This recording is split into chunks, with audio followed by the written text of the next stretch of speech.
What's up guys, welcome to Lentz Lundy Boxing, and today we're going to learn how to throw a proper 1-2. So let's get into it.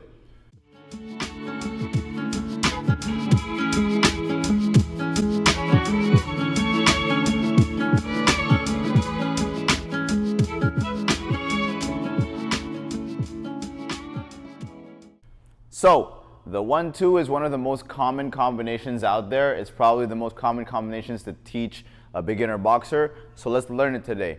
So first off, we're going to get into our boxing position as usual. Personally, I like to keep 60% of my weight on my back leg, 40% of my weight on my front leg. I like to align my front toes with my back heel with my knees nice and bent. I like to slash my abs, that way I'm more covered up in my boxing position. I always keep my hands up at all times. Now, the 1-2 is basically a jab followed by a cross. So that's the 1-2. So this is how you want to think about your 1-2. The jab is there to aim, the right is there to hurt the guy. Now, things to remember when you throw the 1-2. When you throw the jab, you're not shifting your weight. You're keeping your weight nice and centered. When I say nice and centered, 60% on the back, 40% on the front. If you can't reach the guy, what you want to do is slightly open up your chest. I have a video that I can link below teaching you how to get a longer jab. So if you're jabbing the guy like this and you can't land it, basically what you want to do is open up your chest. I'll link that video in the description below teaching you guys how to get a longer jab. Now when I throw the 1-2, as mentioned earlier, I don't shift my weight when I throw the jab. I keep it nice and centered, 60% on the back, 40% on the front. When I throw my right hand, however, I'm going to be transferring my weight to my left side. Okay? As I transfer my weight from my right leg to my left leg, what I want to do is simply twist my hips. As I twist my hips, I'm elevating my back heel and my back knee is facing the ground. So I like to keep a 90-degree angle on my back leg when my back knee is facing the ground.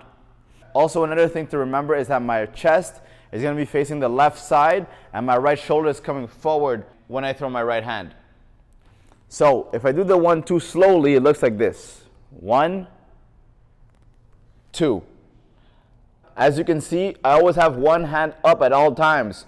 Whenever I punch with one hand, the other hand is always upstairs to defend myself at all times. It acts as insurance. So it's very important to keep one hand up at all times in case your opponent punches you with a counter shot, for example. So that's what you have to keep in mind whenever you're throwing your 1-2. Always keep one hand up at all times. So if I show you guys what it looks like from a side view, it looks like this.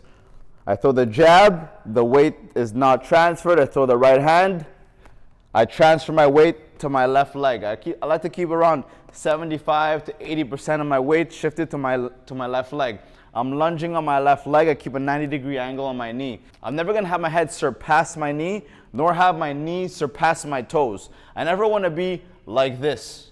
If I'm in this position, see my head is passing my knees are passing my toes, I'm in a very bad situation because I'm overcommitted on my shot. When I say I'm overcommitted on my shot, it means that I'm reaching for my shot, which I don't want to do. I don't want to reach on my shot because I'm going to get off balance. And if I get hit with a small shot, I could fall down and that counts as a knockdown. And if it was a fight, I'm losing the fight automatically. So you always want to keep your head behind your knees and your knee behind your front toes whenever you're throwing the right hand. So right like this. Okay? So I'm throwing the 1-2. 1, 2. Another thing that you want to remember is that when you throw your jab and your cross, you always want to have your pinky facing up and your thumb facing downwards. You're always going to be hitting with your first two knuckles. That way you're going to be hitting with the hardest part of your hand. Now, I'm going to do it on the back. So I'm going to throw my 1-2 on the back. So at first, you're not going to know what your range is because you're probably new to boxing. What you want to do is find your range, okay? So at this distance, I can see that my jab is not at its full extension because my elbow is bent, okay? What I want to do is back up. Now my arm is nice and straight. What I could do to get a longer jab is open up my chest. Now I know that I could hit the bag from right here, okay? So this is my ideal distance when I'm going to be throwing my 1-2 starting off, okay? So I'm in my boxing position, 60% of my weight on the back, 40% of my weight in front. My jab here is my rangefinder, and as we can see, I could touch the bag with my first two knuckles with my arm nice and straight and my chest opened up. Now that I'm able to land my jab, I know for a fact that I could land my right hand. Okay, so what I'm going to do is I'm going to twist my hips to my left, hit with my first 2 knuckles, make sure my right elbow is facing the ceiling and my right shoulder is protecting my chin right here. I'm hitting with my first 2 knuckles, my weight is on my left side, my back heel is elevated, my back knee is facing the ground. Now, a common mistake that I see a lot of people do when they throw their 1-2 combination is that they'll throw the jab with their knees bent, and then when they throw the right hand, they're gonna come up. You don't want to do this because first of all, you're gonna lose your balance because your knees are straight and you don't have a good center of gravity.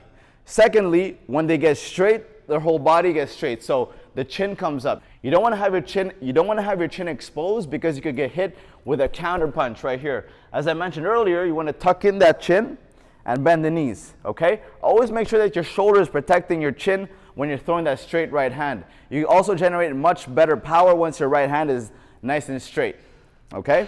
So another common mistake that I see a lot of people do when they throw their 1-2 is that they throw the jab properly with their knees nice and bent, right?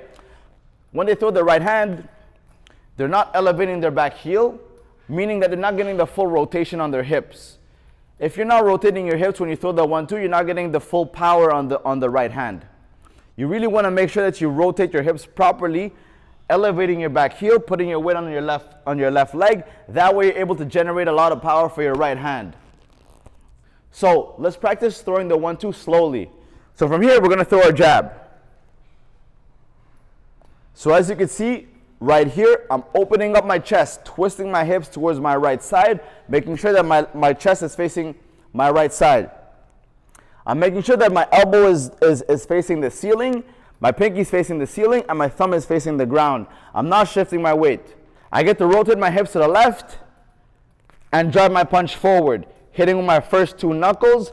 So let's throw the 1-2 slowly.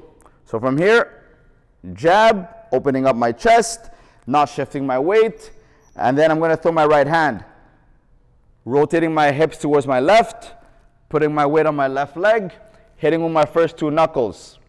I always make sure that my arms are nice and locked whenever they hit my target.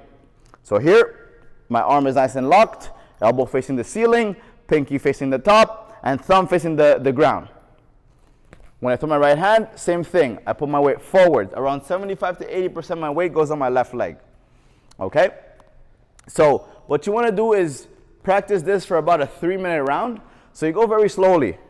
1, 2. And then I reset. Put my weight back on my back leg. 1, 2. Reset. 1, 2. Reset. So once you've gotten the hang of throwing the 1-2 slowly, landing with your first 2 knuckles, making sure your arms are nice and straight, making sure you have the proper weight transfer when you throw the right hand, you could go a little bit faster. So you want to throw the 1-2 for another 3-minute round, faster and stronger, okay? So from here,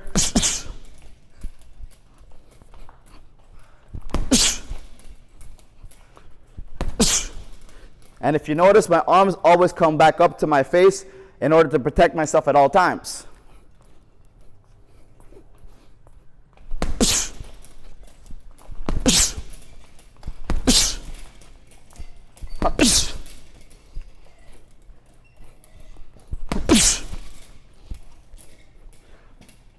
So just like that. So there you have it. So in order to practice the 1-2, what you want to do is get into your boxing position. Practice it in front of a mirror. 1, 2. 1, 2. So you shadow box in front of a mirror. Once you've mastered that, you bring it over to the bag. You start very slowly, the same way I showed you guys earlier. Just like this. 1, 2. Once you've gotten the hang of throwing the 1-2 slowly, you can go a little bit faster and stronger. Gradually work your way up in speed and power because you don't want to hurt yourself while punching the bag. So I hope that you guys found this video useful. If you liked it, leave a like. If you have any questions, leave it in the comment section below. If you're not subscribed yet, subscribe. And if you found this video helpful, share it to a friend. Peace out. I'll see you guys next time.